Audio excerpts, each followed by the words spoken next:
news is the fact that we have just learned here at CNN that CNN has been blocked from a White House gaggle. Gaggle, essentially, informal gathering of reporters, print, radio, television, coming together to be briefed, in this case, by the White House. The White House daily briefing not happening today.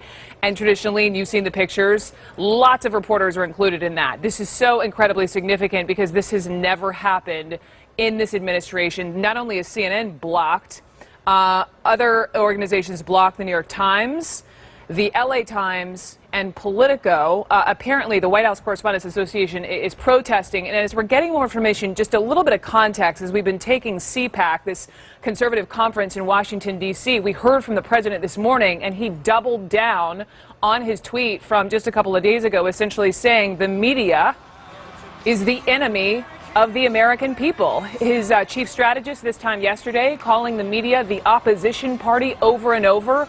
Let's talk through this. I have Sarah Murray first joining me, one of our White House correspondents. And so, Sarah Murray, why aren't we there?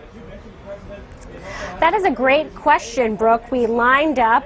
We were told there was a list ahead of time, which is sort of abnormal, but we put our name on the list. And then when we went to enter, I was blocked by a White House staffer who said we were not on the list for this gaggle today. Now, normally, if you were going to do something like this, an extended gaggle off camera, you would have one person from each news outlet. As you know, we have multiple people from CNN here every day. So if you're going to do something beyond a pool, which is sort of the smallest group of reporters that then disseminates the information, you would have one person from every news outlet. That is not what the White House was doing today.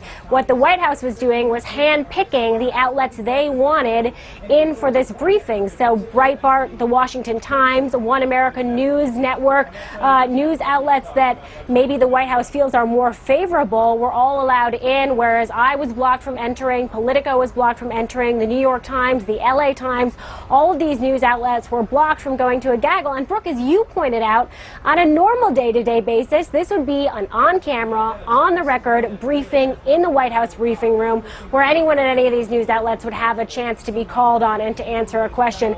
It's pretty clear that that is not what the White House wanted to do today, and they wanted to just select maybe news outlets that would be more favorable, which I do have to say I think is kind of unfortunate, Brooke, because when you think about the list of priorities that the president was ticking through earlier today, he was talking about serious immigration matters at CPAC. He was talking about serious tax reform, serious health care matters, things that our viewers really care about. And when we go into those briefings, that's an opportunity to ask questions about any number of news stories of the day. And today it's clear they did not want CNN to be involved in that. The story that CNN broke about the FBI and the White House talking when they absolutely shouldn't have been because of this investigation. So this is not okay. Go ahead, Sarah. Well, and that's the other thing is, you know, the White House is clearly incensed over this excellent CNN reporting about conversations between the White House chief of staff and senior officials in the FBI. In fact, senior administration officials held a gaggle here this morning for almost 45 minutes discussing it.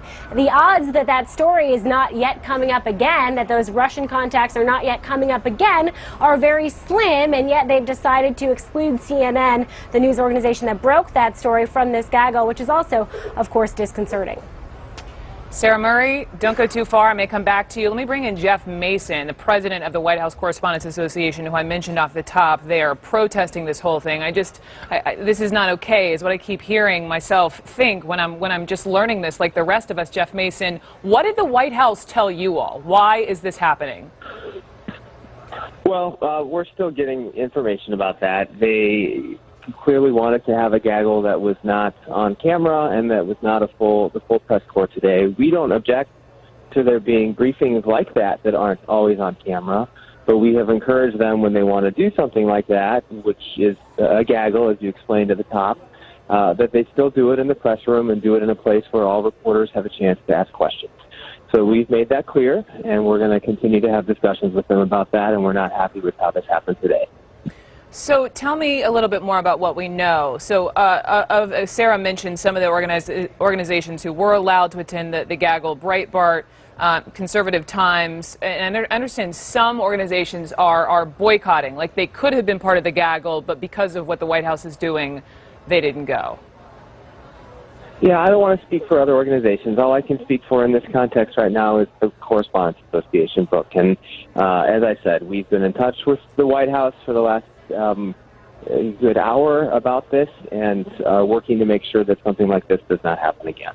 Okay, Jeff, let me keep you on the phone. I've got Dylan Byers sitting next to me. There are organizations who are boycotting this. There are. What we have so far is the Associated Press and Time Magazine. What you can imagine happened, Spicer held this gaggle. Certain organizations were told they couldn't attend. Certain media outlets, at least the Associated Press and Time, decided they weren't going to stand for that and then left the gaggle. I have to say this is extraordinarily troubling.